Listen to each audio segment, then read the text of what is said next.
Mindless Eating. It's the name of a book that is recommended by the DuBois County Extension Educator that we're going to find out about in this edition of WJTS in Form. I'm your host, Bill Potter. Thanks for joining us. Joining me in the studio is Jan Dougan. And Jan, we're going to talk about a book that you love, this book called Mindless Eating. I do, and the viewers can see that this is a well-used book. I have lots of different markers in my book. It's called Mindless Eating. It's by Brian Wainzik, who is a food scientist with Cornell University. So he does a lot of research and shares that research with us on our behavior of eating, the psychology of eating. And it's just fascinating to me because, you know, a lot of people are concerned about their eating. They want to eat healthier. They want to make healthier choices. But it's not all about just the food that we eat. It's also about how we're eating, how our environment impacts what we choose to eat and when we eat. And it's just fascinating to me what he's discovered. That's like a different element on nutrition, is to think about how we eat, not so much what we eat. Well, I mean, what we eat's important, but how we eat. What do you mean? Where we're eating, or do you mean we're eating too fast? So let's say, for example, you're watching a movie at home and you're on the couch and you decide you want to have some chips. I'm not sure if we want to go here, Jan, because this is really going to, you're just describing me right down the line. So you're sitting on the couch and you get the bag of chips out and you start eating the chips while you're watching the movie. And you just keep putting your hand in the chip bag and eating the chips. That's what mindless eating is. Mindless eating is all about, because you're not paying attention to your food. You're not paying attention to the whole process of eating. You're engaged in the movie, you're watching, and you're just putting your hand in, and you're not listening for the cues that you're hungry or that you're full. In fact, you might have not even been hungry. But it might be a cue that every time you sit down and watch a movie on the couch, you think you want to have chips or you want to have popcorn. One of the research projects that Brian Wainzik did was he utilized popcorn and he gave people a bottomless bowl of popcorn. And depending upon what they were doing, like if they were sitting watching, they would just keep eating. And the interesting thing was the popcorn was stale. It wasn't even good tasting popcorn, but they ate more because they weren't paying attention to what they were doing. So this is some of the kinds of things that he's researched. Now I'm going to quiz you tonight. Okay. Bill. All right. Is that good? That's good. Okay. I don't know how good this will be. So I just want you to think about this, because what are you really hungry for? That's part of the mindless eating idea too. So we have both physical hunger and we have emotional hunger. And so I want you to tell me which is which, okay? Okay, one's physical hunger, the other's emotional hunger. So one of these builds gradually. We think we're hungry, and then all of a sudden we really are hungry. Is that physical hunger or is that emotional hunger? I'm going to say physical hunger. You're right. It is physical hunger. It does build gradually. Where emotional hunger develops suddenly. All of a sudden, we're hungry. So think about that when that happens to you. It might be emotional hunger and not physical hunger. So one of the hungers, we feel it actually above the neck. Would that be emotional? Or would that be physical? I think that'd be emotional. It is. So, you know, when you think, I need ice cream, or I need chocolate, or I need coffee, you know, that's emotional hunger. Where physical hunger, our stomach actually starts growling. We feel it down in this part of our body. We feel it below our neck. So that's when we physically know that we're really hungry. So what about when we feel hungry and it's been several hours since we last ate? Do you think that's physical or emotional? I would think that would be physical. It is physical.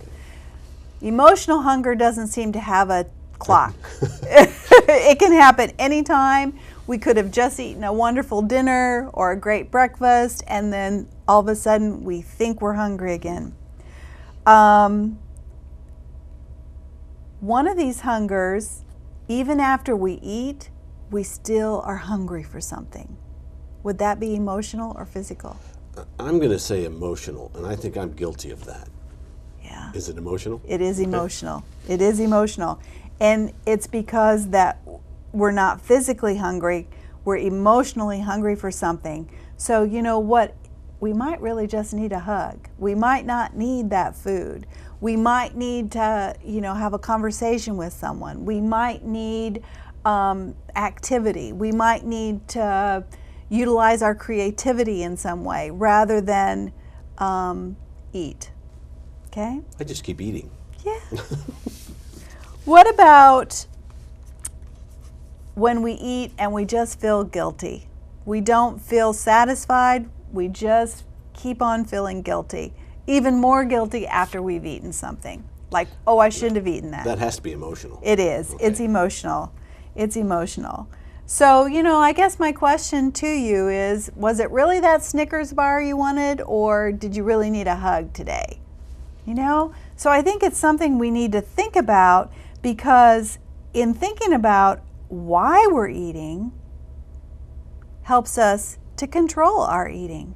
So if it's emotional eating that we're doing, we have to figure out why. What do we need? What do we really need in our life versus the food? Because when it's physical hunger that we have, it starts below the neck. It's builds up gradually, okay? And we feel satisfied after we're done eating. One of the things that, and I'm sure we've mentioned this before because I talk about this a lot, is that when we start eating, it takes our brain 20 minutes to know that we're satisfied or that we're full, and we have to listen to the cues of our body to know that we're full. So if we slow down eating and eat more mindfully, enjoying every taste of our food, we're going to be able to listen to our body better, and we're actually going to eat less when we do that. Yeah, I think that's my problem. I think my brain doesn't realize that I've eaten all the food I can eat, and I just keep eating. Is some of this habit? I sit down to watch, it's like smoking a cigarette. They say if you smoke cigarettes and you want to quit smoking, don't sit in the chair that you always smoke a cigarette in, because there's that smell and it makes you, you feel comfortable, so your habit is to smoke. Is that maybe, I sit on the couch, sit the same way? Oh, I got to have chips, and I really don't. I like to use the word triggers instead of habit. Okay. And because something in our environment might trigger us to want to eat something or to do something. So, the example that you gave, so you might want to not sit in that chair. So then that trigger won't be there. The same as, if every time you watch a movie and you sit on the couch, and when you do that, you think, oh, I got to have that popcorn, which popcorn's a great whole grain. And you can get single serves. So, that's one way that you can control your mindless eating, by being more mindful and going ahead and popping that popcorn in the microwave using a single serve bag, and sit down and eat the whole bag. And when you're done, you've had 100 calories. You've had one serving of popcorn. And for some people, it's getting to the bottom of the bag. That's what it's all about. So you get to the bottom of the bag and you're still okay. You haven't overeaten. Now, is it a bad thing to be eating, let's say, at 7:30 at night when you're watching a movie, or is it maybe the choice of what I'm choosing to eat? Would I be better off? Are you hungry? That's my first question. Are you really hungry? I got to figure out which, if it's my head or my stomach, right? Yeah. Okay. Is it your head or your stomach? Because that can be part of the experience. And, food is an experience. So watching a movie, eating can be part of the experience. It's better to eat when you're not doing something like that. That's one of the recommendations, to be more mindful, is to, eat at a table. Don't eat sitting on the couch. Enjoy your food while you're eating it. You might want to put some music on, some soothing music on while you're enjoying food. But but just to be more mindful, eating more slowly. I like to encourage people to try this simple mindful exercise. And you can do this with just about any food that you want. You can even use a raisin. So when you think about a raisin, take one raisin, put it in your mouth, and close your eyes. And really think about the taste of that raisin, the texture of that raisin, and then slowly start to chew that raisin and see what it tastes like, and go through the whole experience, and then open your eyes and, wow, that was what a raisin tastes like, you know? Breathe a little bit while you're doing it. Yeah. Probably we shovel too much into our mouths too quickly. We're always in a hurry. Well, we've got to slow down. You know, slow down and take time for self. You're worthy of that. Take time for self. Take time to nourish self. And we nourish ourselves with many things, food being one of the things that we use to nourish our bodies with. But to really know that that's part of whole well-being and feeling good about who we are and how we feel.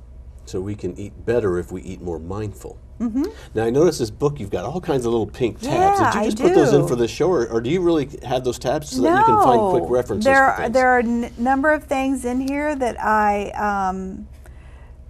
I use or read or have used in the past. I just turned to this page, and it's about re-engineering your strategies. So it's about rethinking how we're approaching food and how we're eating.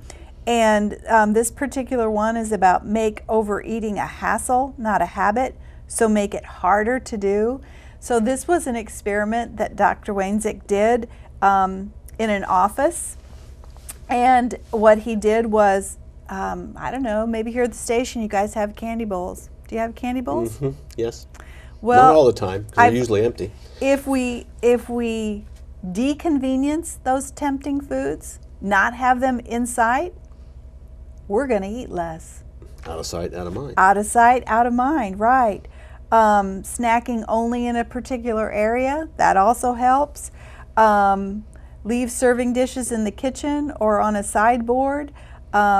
Secretaries who ate in his experiment, who the candy dish was out, they ate more. The candy dish was clear and had a lid on it, they still ate more. The candy dish put in the drawer, they ate less. So out of sight, out of mind.